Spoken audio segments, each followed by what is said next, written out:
నిన్న కేటీఆర్ కాంగ్రెస్ 420 420 హామీలు 27 పేజీలతో బుక్లెట్ విడుదల చేసిన బీఆర్ఎస్ కాంగ్రెస్ అడ్డగోలుగా హామీ ఇచ్చిందని ధ్వజం మోసం చేస్తామంటే ఊరుకోబోమని స్పష్టీకరణ.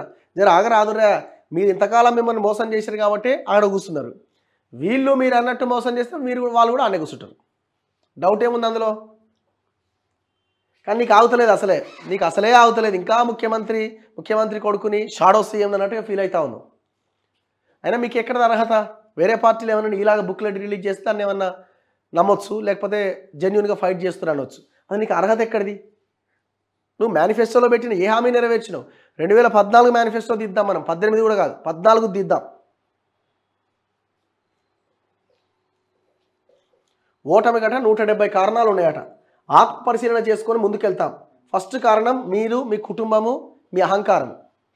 ఇదే మిమ్మల్ని ఒడగొట్టింది. లోక్సభ ఎన్నికలకు అభ్యర్థులపైన 22 తర్వాత నిర్ణయం. కాంగ్రెస్ బీజేపీ మధ్య అవగాహన కుదిరిందట. ఇగో ఇట్లాంటి స్టేట్మెంట్లే మిమ్మల్ని కొంపముంచినాయి. ఇప్పుడు జనం నమ్మే స్టేట్మెంట్స్ ఇవ్వాలా? కాంగ్రెస్ బీజేపీ అంటే ఎవడన్నా నమ్ముతాడా ఈ దేశంలో? కాంగ్రెస్ బీజేపీ ఒకటే అంటే ఎవడన్నా నమ్ముతాడా? ఇప్పుడు బీజేపీ బీఆర్ఎస్ ఒకటే అంటే నమ్మడానికి అవకాశం ఉంటుంది. కాంగ్రెస్ బీఆర్ఎస్ ఒకటే అంటే నమ్మడానికి అవకాశం ఉంటుంది ఏదో ఒక సందర్భంలో. కనీసం కాంగ్రెస్ బీజేపీ ఒకటే అంటే ఎవడన్నా నమ్ముతాడా?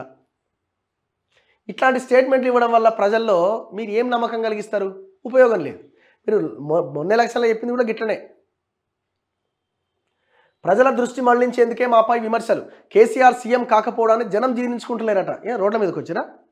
కేసీఆర్ సీఎం కాలేదని రోడ్ల మీదకి ఏమన్నా చేసిరా? లేకపోతే మీ కేసీఆర్ దగ్గరికి ఒకటే జనం క్యూ కడుతున్నారా? ఏది నందినగర్లో పెట్టిరు. వీళ్ళు ఏమనుకున్నారంటే కేసీఆర్ ఫామ్ హౌస్ల కంటే నందినగర్లో ఇక్కడ హైదరాబాద్లో పెడితే మొత్తం జనం తండోపతండాలకు వస్తారేమో అని ప్లాన్ వేసినట్టున్నారు.